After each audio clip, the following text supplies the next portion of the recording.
अस्सलामुअलैकुम। आज हमने चैप्टर 2 का एक्सरसाइज 2.2 शुरू करनी है। अब एक्सरसाइज 2.2 में उसने हमें प्रॉपर्टीज़ का कहा है। सबसे पहले तो हमें रियल नंबर की प्रॉपर्टीज़ देखनी होगी। रियल नंबर वो नंबर होते हैं, आयोटा के अलावा जितने भी नंबर होते हैं ना वो रियल नंबर होते हैं। जैसे इंटीजर्स हो 1 2 सारे इंटीजर्स, डेसिमल में फ्रैक्शन में जो नंबर्स होते हैं, इसके अलावा जो अंडर रूट में नंबर आ जाते हैं और पाई, ये सब क्या होते हैं, रियल नंबर में आ जाते हैं। अब फॉर रियल नंबर की एडिशन के लिए प्रॉपर्टीज़ और मल्टीप्लिकेशन के लिए प्रॉपर्टीज़ देखते हैं। सबसे पहले एडिशन के लिए कम्यूटेटिव प्रॉपर्टी ये होती है कि ए प्लस बी जो है, अगर ए और बी अगर रियल नंबर है तो ए प्लस बी जो है ना वो इक्वल आएगा बी प्लस ए के।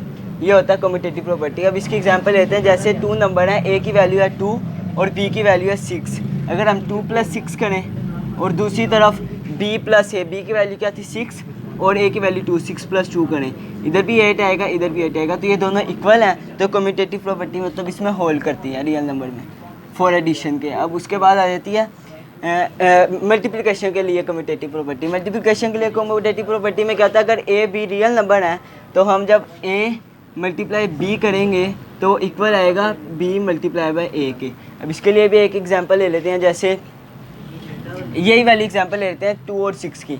अगर इधर ए की वैल्यू 2 है और बी की वैल्यू 6 और दूसरी तरफ पहले बी आ जाता है 6 फिर मल्टीप्लाई बाय 2, 6 2 12 = 12, तो ये दोनों इक्वल हैं। तो इसमें भी मल्टीप्लिकेशन के लिए कम्यूटेटिव प्रॉपर्टी होल्ड करती है। उसके बाद आ जाती है एसोसिएटिव प्रॉपर्टी। एसोसिएटिव प्रॉपर्टी क्या होती है, अगर ए बी सी तीनों रियल नंबर हैं तो ए प्लस बी प्लस सी जो आएगा वो इक्वल है ए प्लस बी प्लस सी के। अब इसमें हम अगर तीनों वैल्यूज़ लिखें 2 6 और 8, अगर आप दोनों तरफ से प्लस करेंगे ना तो आंसर जो है वो सेम ही आएगा। चलें एक ये कर लेते हैं। 2 ए की वैल्यू है और बी की वैल्यू है 6 प्लस सी की वैल्यू है 3 और इक्वल टू पहले ए प्लस बी है 2, ए की वैल्यू क्या थी 2, ए की वैल्यू थी 2 प्लस बी की वैल्यू थी 6 प्लस सी की वैल्यू थी 3। अब 6 + 3 कितना होता है 9, 9 + 2 11। दूसरी तरफ 6 + 2 कितना होता है 6 + 3 होता है 9, 9 + 2 11 और 2 + 6 होता है 8, 8 + 3 ये भी 11 होता है। तो ये दोनों इक्वल आ जाते हैं। अब मल्टीप्लिकेशन के लिए भी ऐसे ही होगा। A dot B dot C जो है वो इक्वल आ जाएगा A dot B dot C के। अब इसमें भी अगर हम ये एग्जांपल लें तो आंसर सेम ही आएगा। उसके बाद आ जाती है क्लोजर प्रॉपर्टी। क्लोजर प्रॉपर्टी हमें ये कहती है, अगर ए प्लस बी जो है वो रियल नंबर है तो ए बी जो है वो दोनों भी रियल नंबर है। मतलब अगर A plus B belong to real number है तो ए और बी जो दोनों है ना वो भी क्या है, रियल नंबर है। अब हम ले लेते हैं 2 + 6, 2 भी रियल नंबर है और 6 भी रियल नंबर है। जब हम दोनों को प्लस करेंगे तो आंसर क्या आएगा 8, तो 8 भी क्या आएगा, रियल नंबर आएगा। और जब इसे मल्टीप्लिकेशन के लिए इधर होल्ड करेंगे तो ये आ जाएगा, अगर ए डॉट बी जो है वो रियल नंबर है तो इसका मतलब ए और बी वो दोनों भी क्या है, रियल नंबर आ जाएगा। ठीक है ना। अब 2 और 6 अगर है रियल नंबर, अगर हम दोनों को मल्टीप्लाई कराएंगे 6 2 12 तो 12 भी क्या आ जाता है, रियल नंबर। उसके बाद आ जाती है आइडेंटिटी। एडिटिव आइडेंटिटी में ये होता है कि कोई ऐसा नंबर जिससे प्लस करें तो आंसर वही वापस आ जाए। अब जो ज़ीरो होता है ना, ज़ीरो होता है एडिटिव आइडेंटिटी। अगर ए प्लस ज़ीरो आएगा तो किसके इक्वल आएगा, ए के, और ए जो है वो रियल नंबर है। फॉर एग्जांपल अगर 2 है, 2 + 0 क्या होता है, 2 ही होता है, तो ये आ जाएगा एडिटिव आइडेंटिटी। अब मल्टीप्लिकेशन आइडेंटिटी में कोई ऐसा नंबर जिसको किसी से मल्टीप्लाई कराएं तो वही नंबर वापस आंसर निकल आए। तो मल्टीप्लिकेटिव आइडेंटिटी में क्या होता है, 1 जो होता है वो होती है मल्टीप्लिकेटिव आइडेंटिटी। क्योंकि अगर हम 1 को जिससे भी मल्टीप्लाई कराएं, मतलब 2 से मल्टीप्लाई कराएंगे तो 2 आएगा, 3 से मल्टीप्लाई कराएंगे तो 3 आएगा। तो मल्टीप्लिकेटिव आइडेंटिटी में क्या होता है, 1 आ जाता है। तो क्या अगर ए डॉट 1 करेंगे तो आंसर क्या आएगा, ए ही आएगा। तो इसका मतलब A1 जो है वो क्या है, मल्टीप्लिकेटिव आइडेंटिटी। एडिशन के लिए 0 होती है मल्टीप्लिकेटिव एडिटिव आइडेंटिटी, क्योंकि जिससे भी प्लस करेंगे वही आंसर आएगा, और मल्टीप्लिकेशन के लिए 1 होती है। उसके बाद आ जाता है एडिटिव इन्वर्स। इन्वर्स होता है उलट। क्या चीज़ हम अगर एक नंबर है 2 तो उसका उलट क्या होगा, जब हम उसे प्लस करेंगे तो वो आ जाएगा 2 की पावर -1। तो ये आ जाएगा एडिटिव इन्वर्स में। फॉर एग्जांपल अगर ए रियल नंबर है उसमें प्लस करें ए का इन्वर्स तो नीचे आंसर आ जाएगा 0। ये है एडिटिव इन्वर्स। दूसरी तरफ आ जाता है मल्टीप्लिकेटिव इन्वर्स में। अब एक वो है वैल्यू ए, तो उसका इन्वर्स क्या होगा, 1/a मल्टीप्लिकेशन में। तो अगर हम a डॉट 1/a करेंगे तो आंसर क्या आएगा 1 आ जाएगा। अब इसके लिए हम जैसे कोई वैल्यू लेते हैं, मतलब 2 और 1/2 जो है, जब हम उन दोनों को मल्टीप्लाई कराएंगे तो आंसर क्या होगा 1 आ जाएगा। तो जो 2 और 1/2 है ये दोनों क्या है मल्टीप्लिकेटिव इनवर्स। उसके बाद आ जाती है properties of equality and inequality. सबसे पहले आती है रिफ्लेक्सिव प्रॉपर्टी। अगर a जो है वो रियल नंबर है तो फिर a जो है वो a के इक्वल होगा। अगर रियल नंबर नहीं होगा तो नहीं a के इक्वल होगा, ठीक है ना। उसके बाद आ जाती है सिमेट्रिक प्रॉपर्टी। अब सिमेट्रिक प्रॉपर्टी होती है कि अगर a और b जो है दोनों क्या है रियल नंबर और a जो है वो b के इक्वल है, देन इसका मतलब है जो b है वो भी किसके a के इक्वल होगा। अगर a b के इक्वल है, अगर 2 के इक्वल है तो इसका मतलब 2 जो है वो भी 2 के इक्वल होगा, मतलब उसका उलट हो जाएगा। उसके बाद आ जाती है ट्रांजिटिव प्रॉपर्टी। अब ट्रांजिटिव प्रॉपर्टी होती है कि अगर a b के इक्वल है और b जो है वो c के इक्वल है, अगर a b के इक्वल है और b जो है वो c के इक्वल है इसका, तो फिर a जो है ना वो c के इक्वल भी होगा, ठीक है ना। तो ये आ जाती है ट्रांजिटिव प्रॉपर्टी। उसके बाद आ जाती है एडिटिव प्रॉपर्टी। अब एडिटिव प्रॉपर्टी होती है अगर a b के इक्वल है, फॉर एग्जांपल a जो है वो b के इक्वल है, a की वैल्यू भी 2 है और b की वैल्यू भी 2 है, तो a प्लस c जो होगा ना वो इक्वल होगा b प्लस c के, क्योंकि c की वैल्यू तो एक ही होगी और अगर a और b सेम है तो दोनों के प्लस करने से आंसर जो आएगा वो सिमिलर आएगा। उसके बाद आ जाती है मल्टीप्लिकेटिव प्रॉपर्टी। उसमें भी यही होता है कि अगर a जो है वो b के इक्वल है तो जब a को हम c से मल्टीप्लाई कराएंगे तो जो b है वो भी c से मल्टीप्लाई करा के जो आंसर आएगा वो सेम आएगा। इसके एक एग्जांपल लेते हैं, मतलब a की वैल्यू है 3 और b की वैल्यू भी क्या है 3, तो जब और c की वैल्यू है 4, ठीक है, c की वैल्यू है 4। जब हम a और b इक्वल है, दोनों की वैल्यू 3 है, जब हम a को c से मल्टीप्लाई कराएंगे, 3 को 4 से मल्टीप्लाई कराएंगे तो क्या आएगा 12, और b को c से मल्टीप्लाई कराएंगे, b की वैल्यू भी 3 है, 4 3 सा 12, तो 12 के इक्वल आ गया। ये आ जाती है मल्टीप्लिकेटिव प्रॉपर्टी। अब इसके बाद आ जाती है इसकी कैंसिलेशन। कैंसिलेशन जो है ना वो बिल्कुल इसके इक्वल होती उलट होती है, मतलब कैंसिलेशन प्रॉपर्टी ऑफ एडिटिव होगी। अगर a प्लस सी जो है वो b प्लस सी के इक्वल है तो इसका मतलब a b के इक्वल है, मतलब इसका उलट हो जाएगा। और अगर a c जो है वो b c के इक्वल है तो इसका मतलब a b के इक्वल होगा। उसके बाद आ जाती हैं प्रॉपर्टीज ऑफ इनइक्वालिटी। और प्रॉपर्टीज ऑफ इनइक्वालिटी में सबसे पहले आ जाती है ट्रिकोटोमी प्रॉपर्टी। ट्रिकोटोमी प्रॉपर्टी ये होती है कि अगर a और b रियल नंबर है तो या तो a b से बड़ा होगा या a b के इक्वल होगा या फिर जो b है वो a से बड़ा होगा। इन तीनों में से एक चीज़ ही होगी ना, मतलब a की वैल्यू 2 है और b की वैल्यू जो है वो 6 है, तो ये होगा ना कि b जो है वो a से बड़ा है। इन तीनों में से एक चीज़ होगी। इसके बाद आ जाती है ट्रांजिटिव प्रॉपर्टी। अब ट्रांजिटिव प्रॉपर्टी होती है अगर a b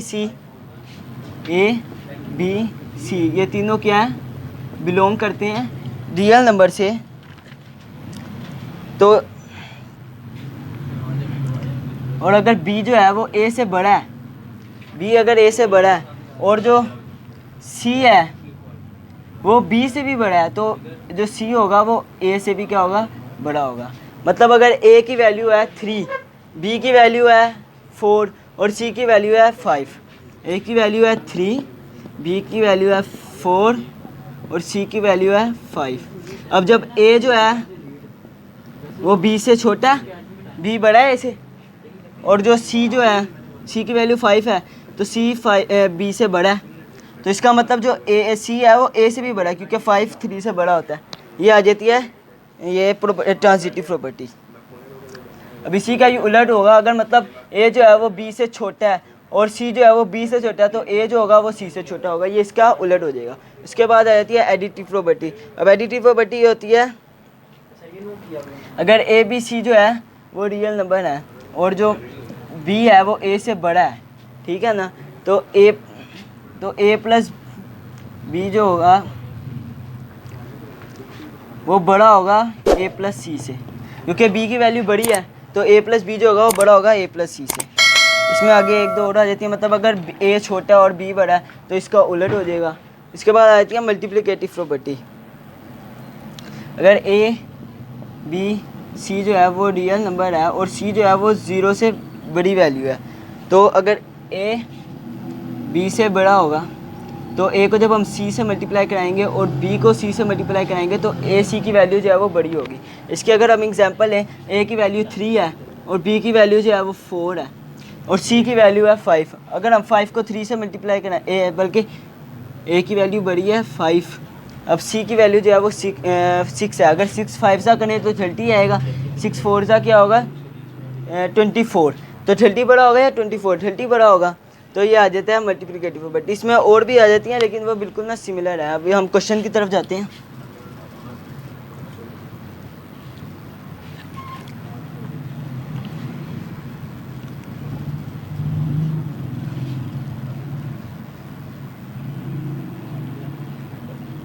इसका क्वेश्चन नंबर 1 में ना उसने हमें वैल्यूज वो दिया हुआ है, identify the property used in the following.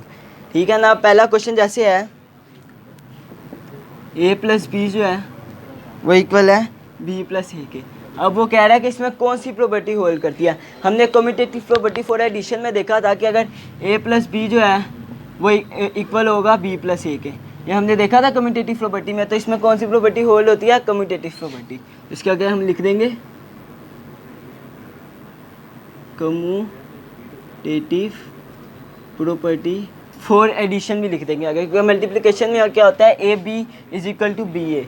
ठीक है। उसके बाद आ जाता है दूसरा क्वेश्चन, ए बी सी जो है वो इक्वल है ए बी मल्टीप्लाई बाई सी। अब हमने इसके लिए हमने वो देखा था एसोसिएटिव प्रॉपर्टी में 3 होते हैं ए बी सी, और एसोसिएटिव प्रॉपर्टी फॉर मल्टीप्लिकेशन में क्या होता है कि अगर A B C real number हैं तो A multiply by B C जो है वो इक्वल आएगा A B multiply by C के। तो ये कौन सी इस पर प्रॉपर्टी होगी? Associative property. Associative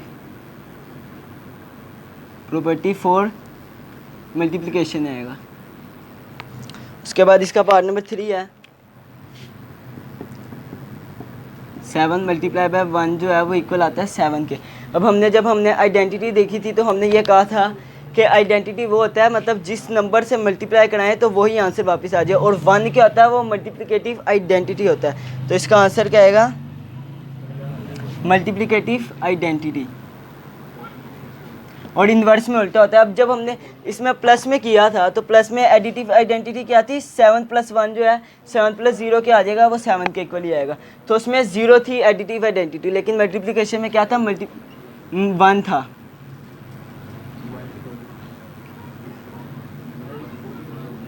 identity.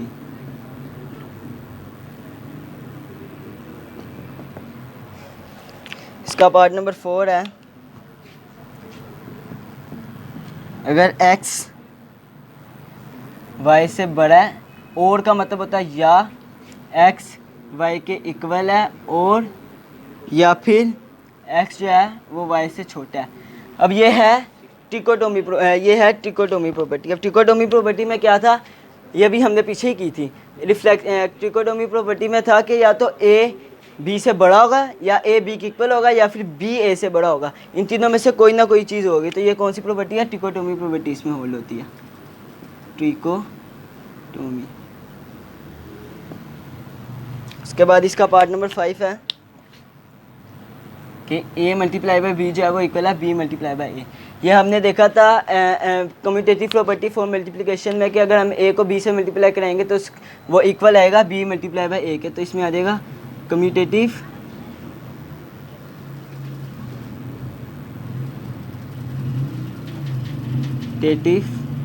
Property for addition भी आ गया आपने लिखना है, लेकिन बोर्ड में जगह नहीं है इसलिए मैं ऐसे ही लिख रहा हूँ। उसके बाद इसके आगे पार्ट नंबर 6 है जैसे a प्लस सी जो है वो इक्वल है b प्लस सी के, तो a जो है वो b के इक्वल आएगा। ये हमने देखा था कैंसिलेशन प्रॉपर्टी में। ये जो हमने पीछे किया है मैंने कहा था इसका उलट जो है वो कैंसिलेशन प्रॉपर्टी फॉर एडिशन होगा, तो ये वाली वैल्यू का उलट आ जाएगा। उसके बाद आ जाता है पार्ट नंबर 7, उसमें से क्या 5 + -5 जो है वो इक्वल है 0 के। अब हमने इन्वर्स में देखा था कि मल्टीप्लिकेशन इन्वर्स का था, अगर a है तो इसका इन्वर्स होगा 1/a, और अगर वो है क्या कहते हैं एडिशन के लिए है तो उसके साथ माइनस उसकी उलट वैल्यू आ जाती है। तो 5 + -5 ये क्या होगा? एडिटेटिव इन्वर्स। उसके बाद अगला आ जाता है पार्ट नंबर 8 में 7 मल्टीप्लाई बाय 1/7। अब ये वही आ गया मल्टीप्लिकेटिव इन्वर्स, मतलब अगर 7 है तो उसका उलट जो है वो क्या होगा? इन्वर्स उसका 1/7। तो ये आ जाएगा मल्टीप्लिकेटिव इन्वर्स। इसका 9 पार्ट है अगर a b से बड़ा है तो ए सी जो है वो बी सी से बड़ा होगा। ये हमने देखा था मल्टीप्लिकेटिव प्रॉपर्टी में, वो रेस कर दिया मैंने। उसमें यही था ना कि अगर ए बी से बड़ा है तो ए सी जो है वो बी सी से बड़ा होगा। अब इसका क्वेश्चन नंबर 2 आपने नहीं करना, क्वेश्चन नंबर 3 में है give the name of the property use in the following. इसका पार्ट नंबर 1 है √24 + 0 जो है वो इक्वल है √24 के। अब हमने आइडेंटिटी में देखा था, जैसे ये वाला क्वेश्चन था आइडेंटिटी, तो हमने 1 जो थी वो मल्टीप्लिकेटिव आइडेंटिटी थी कि उसे मल्टीप्लाई 1 को जिससे भी कराएंगे वही आएगा। और 0 जो थी वो क्या थी, एडिटिव आइडेंटिटी, क्योंकि अगर हम जिसमें भी 0 प्लस करें वही आंसर वैल्यू है, जैसे 2 + 0 2 ही आता है। तो ये क्या होगा, एडिटिव आइडेंटिटी। अब इसका पार्ट नंबर 2 है -2/3 5 + 7/2। ये डिस्ट्रीब्यूटिव प्रॉपर्टी है, मैंने आपको कराया नहीं है कुछ अलहदा से, लेकिन ये डिस्ट्रीब्यूटिव प्रॉपर्टी है। उसके बाद पार्ट नंबर 3 आ जाता है पाई प्लस माइनस पाई जो है वो इक्वल टू 0 है। ये दोबारा से वही अभी आ जाता है एडिटिव, ये आ जाता है एडिटिव इन्वर्स। इन्वर्स मतलब अगर ए है उसका इन्वर्स क्या होगा, -a। तो ये इसका पाई का इन्वर्स क्या होगा, एडिशन में -पाई। उसके बाद आया था part number 4 √3 × √3 is a real number. ये क्लोजर प्रॉपर्टी थी। क्लोजर प्रॉपर्टी में क्या था कि अगर ए जो है वो ए के इक्वल है तो ए जो है वो रियल नंबर है। तो ये क्या होगा, √3 से मल्टीप्लाई कराएंगे तो वो क्या होगा, रियल नंबर। ये क्लोजर प्रॉपर्टी है। अब इसका पार्ट नंबर 5 है -5/8 × 5 वाला पार्ट में ऐसे कराता हूँ। ये देखें -5/8 × -8/5 जो है वो इक्वल आ जाएगा 1 के। अब देखिए, अगर हमने देखा था मल्टीप्लिकेटिव इन्वर्स में अगर a है तो इसका इन्वर्स क्या होगा, 1/a। अब ये 5/8 है तो इसका इन्वर्स क्या होगा, 5/8 का इन्वर्स क्या होगा, वैल्यू उलट हो जाएंगी। तो 8 ऊपर चला जाएगा न्यूमिनेटर में और 5 डिनोमिनेटर में आ जाएगा, तो 8/5 आ जाएगा। अब -5/8 का इन्वर्स है 8/5, तो ये कौन सा है, मल्टीप्लिकेटिव इन्वर्स। उम्मीद है आपको आज का लेक्चर समझ में आया होगा। अल्लाह हाफिज़। कितना